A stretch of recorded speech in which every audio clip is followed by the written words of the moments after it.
Welcome to the channel. It's the 2nd of January today, the start of a new year, and we're diving into a topic that's shaken the very foundations of our society.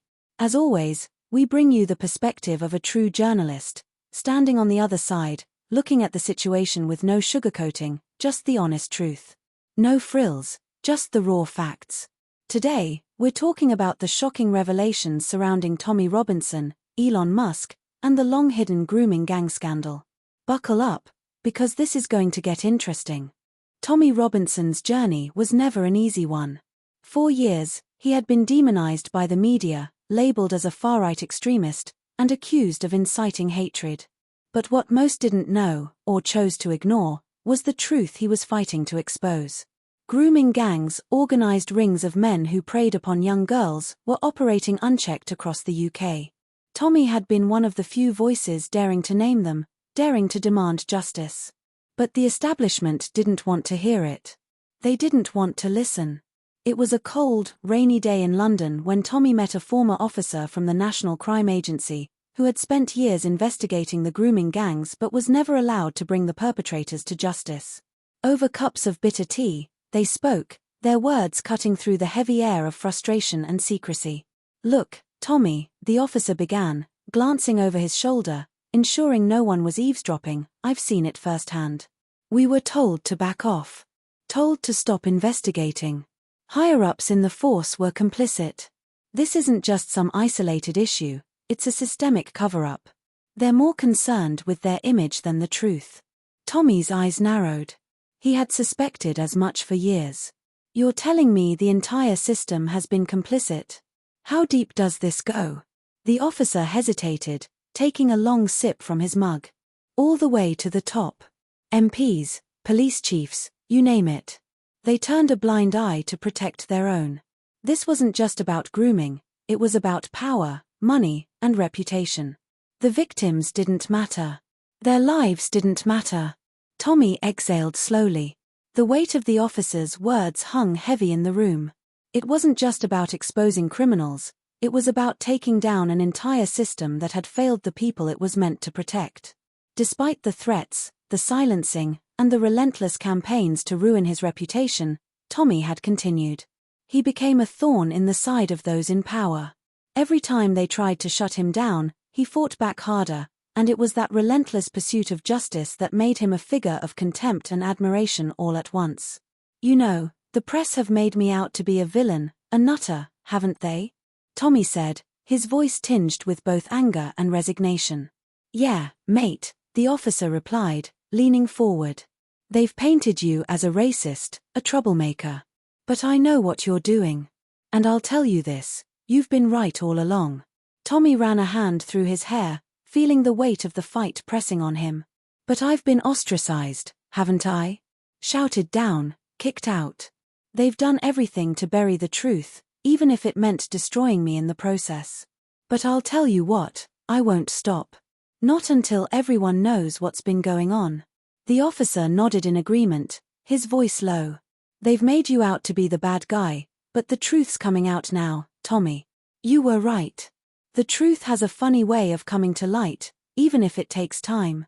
And the world's starting to see what you've been shouting about." And that truth was beginning to break through the cracks. The grooming gangs, many of whom were part of larger, organized groups that operated in the shadows for years, were finally coming under public scrutiny.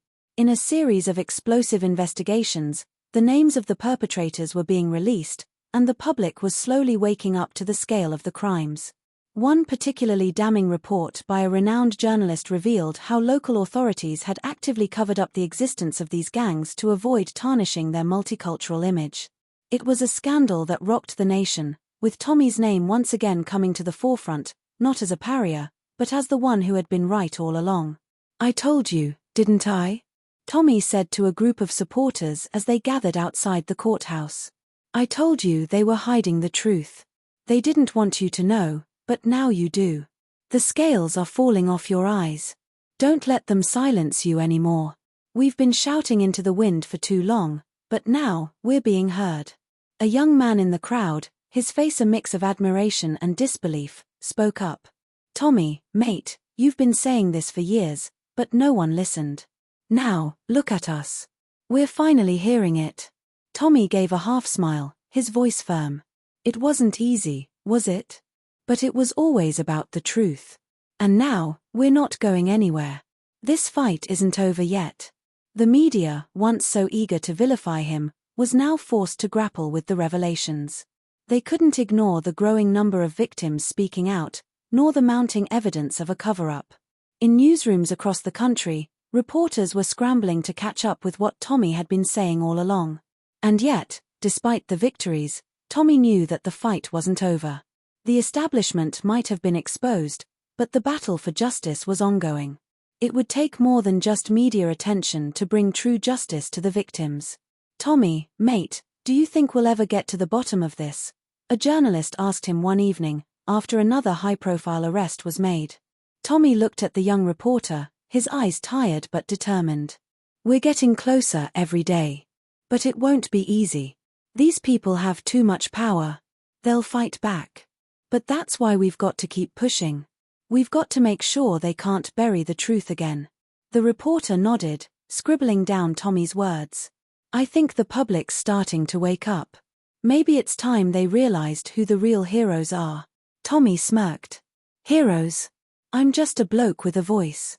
But I'll tell you what, if that voice brings justice, then I'll keep shouting. And if they want to silence me again, well, they'll have to try harder."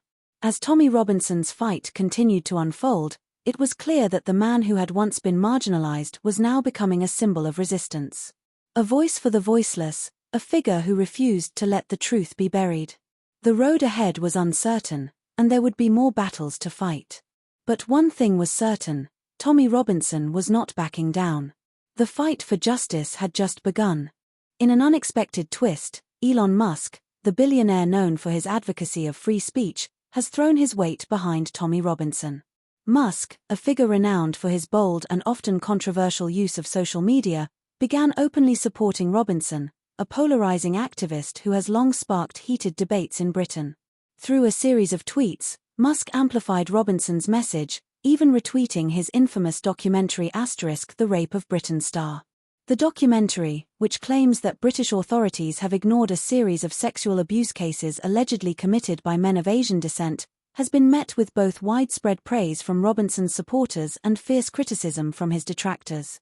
"The British government continues to punish those who expose the truth," Musk wrote in one of his tweets. "It's outrageous that we're silencing those who are trying to lift the carpet and reveal what's hidden beneath." Musk's unapologetic stance on supporting Robinson has raised eyebrows, particularly given the controversial nature of Robinson's views. This public backing from one of the world's most influential figures has ignited a fierce debate. Could Musk's involvement be the spark that triggers a seismic shift in UK politics? For those in Robinson's camp, the backing of Musk is seen as a significant victory. His support lends a degree of legitimacy to Robinson's claims, which many feel have been dismissed by the political establishment and the mainstream media. Supporters of Robinson, emboldened by Musk's powerful endorsement, view this as a turning point in their fight to expose what they see as a conspiracy to suppress the truth about crimes in the UK. However, critics of Robinson and Musk's intervention were quick to voice their concerns. One seasoned British journalist, Simon Bellamy, known for his sharp, often critical commentary, wasted no time in weighing in on the situation. "I tell you, this is absolutely reckless," Bellamy said during a live broadcast on the BBC. "Musk's decision to publicly back Robinson is a dangerous move. Robinson is a figure who thrives on division, on stirring the pot. Musk is effectively giving him a megaphone. And it's no secret that these kinds of alliances are highly combustible." Bellamy's tone was one of disbelief.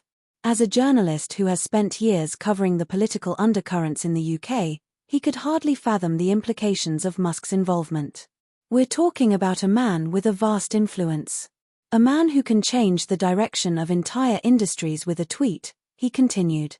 "Now, he's intervening in UK politics, lending his voice to a cause that many would argue is based on misinformation and sensationalism. What does this say about the future of political discourse in this country?" Bellamy's concern was shared by others in the media. The influence of Musk, a tech mogul with billions of followers on social media, has the potential to sway public opinion in ways that few people can. His power to amplify messages that challenge the status quo has never been more evident than in this case. But for many, Musk's intervention is seen as a dangerous precedent. On the other side of the political spectrum, the reaction was just as swift. Jeremy King, leader of the Labour Party, condemned Musk's actions, arguing that his support for Robinson further deepened the divisions in British society. Musk is adding fuel to the fire, King stated in a press conference. What we need right now is unity, not more divisiveness. By supporting someone like Robinson, Musk is signaling that he's willing to overlook the real harm that such voices can do to our communities. King's words echoed through the halls of Westminster, where senior Labour members were quick to distance themselves from Musk's endorsement. The party's message was clear: Robinson's views, particularly his stance on immigration and his criticisms of the Muslim community, were incompatible with the values that the Labour Party stands for. Back in the heart of London, in a small pub in the East End, the news of Musk's tweets stirred the locals. Pints were raised, and heated discussions ensued.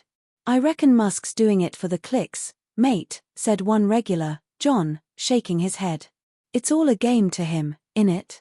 Just getting more eyes on his Twitter feed." Meanwhile, people like Robinson are pushing all the wrong buttons. "It's all a bit too much, if you ask me." Across the room, another regular, Sarah, joined in. "It's not just about the clicks. It's about the message. Musk has millions of people listening to him. And what he's saying with this support is that it's okay to feed into the divisive rhetoric. The problem is, once it's out there, you can't take it back.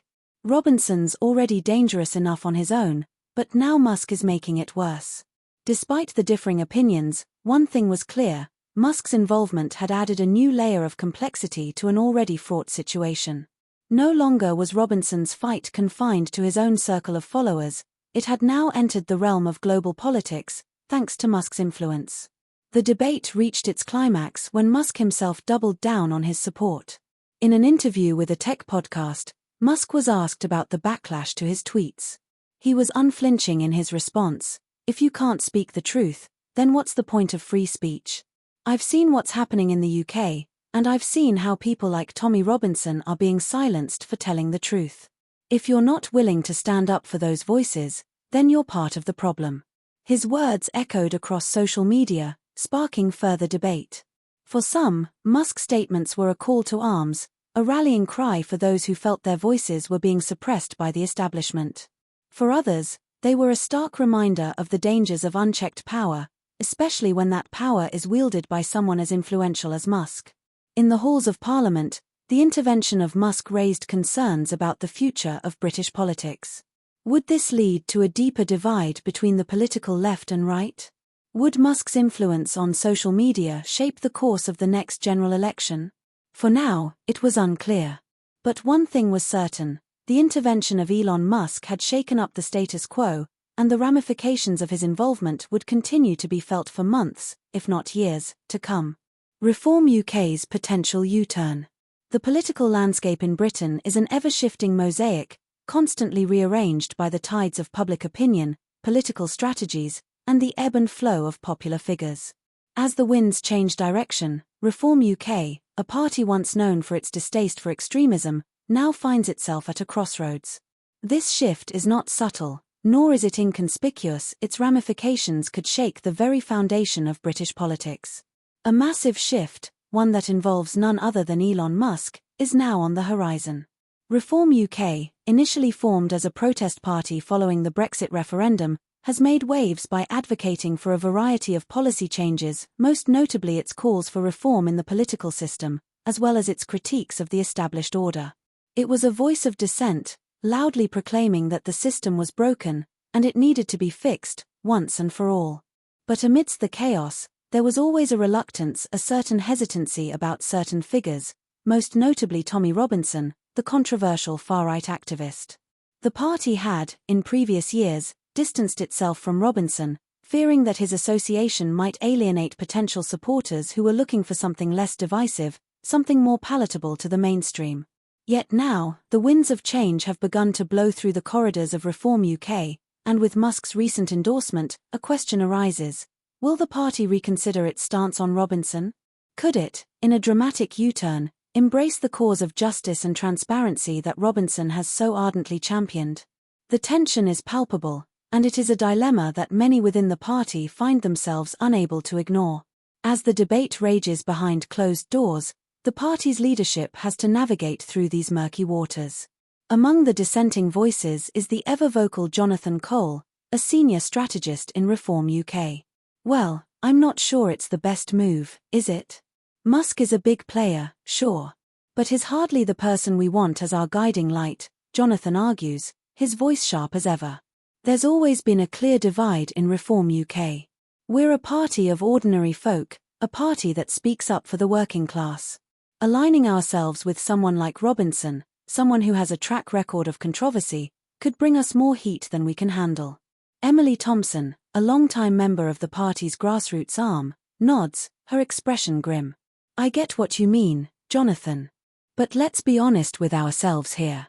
The political system is rigged, and we've been banging on about that for years. Musk's endorsement isn't just about his money or his fame, it's about his willingness to call out the establishment, to demand accountability. And that, my friend, is something Robinson has been saying all along. She pauses for a moment, taking a sip of her tea before continuing. We can't ignore that, can we? A tense silence falls over the room. The conversation is no longer about simple policy points, it's about the very identity of Reform UK. Would this U-turn strengthen the party, or would it irreparably damage its credibility? Jonathan Cole shifts uncomfortably in his seat. You're asking me to ignore the fact that associating with Robinson could paint us all with the same brush. That's dangerous. Emily leans forward, her voice steady but full of conviction. I'm not asking you to ignore anything. I'm asking you to look at the bigger picture. This isn't just about one man, it's about something larger. We've seen the system fail time and time again. We've seen corruption run rampant. Maybe this is the moment where we put aside the fear and actually start fighting for the people who've been ignored. Maybe we need to be the ones to take the tough stance. Meanwhile, in the corridors of Reform UK's headquarters, whispers abound. Some are worried about the potential fallout. Would this shift alienate the centrist voters who have supported the party thus far? Others, however, see this as an opportunity to galvanize a new base of supporters, disaffected citizens who have lost faith in the political establishment and are hungry for someone to take a stand, no matter how controversial it may be. Martin Evans, a political consultant with ties to the Conservative Party, is unequivocal about what the endorsement from Musk means. Look, we're not talking about a small-time investor here. Musk's endorsement is a game-changer. People listen when he speaks. Whether you love him or loathe him, he has an undeniable influence. And if Reform UK can align itself with his calls for justice and transparency, that could bring in a whole new wave of voters. The question, of course, is whether the party's core supporters are ready for that kind of shift. As the conversation shifts towards the party's potential future, the stakes grow higher. Could Reform UK truly embrace the ideals of justice and transparency championed by Robinson, or would such a move backfire and alienate the very voters it seeks to empower? Emily Thompson, ever the optimist, believes in the potential of a bold move. Musk is all about transparency. He's not afraid to call out corruption, even within his own industry. If Reform UK embraces that ethos, it could become the party of the people, the party that doesn't back down in the face of establishment power. But that will mean embracing uncomfortable truths. The party's leadership remains divided, but one thing is clear: Reform UK stands at a crucial juncture. Will it take the risk and make a bold U-turn, or will it stick to its guns and continue down the path of moderation? For now, the party teeters on the precipice of a massive shift, one that could define the future of British politics for years to come. Well, I suppose we'll see how it all pans out, Jonathan mutters, a sense of resignation creeping into his voice. But I wouldn't put my money on it being a smooth ride. None of this is ever smooth, Emily replies, her tone matter-of-fact. But that's why we're in this game. We're here to challenge the system, not to play it safe. And with that, the debate rages on. As the country waits to see whether Reform UK will take the plunge, one thing is certain: this is a moment that will change the trajectory of British politics, for better or for worse. So, what do you think? Make sure to like, subscribe, and join our ever-growing community for more discussions on this and other pressing issues. Drop your thoughts in the comments below, and let's keep this conversation going. See you in the next video.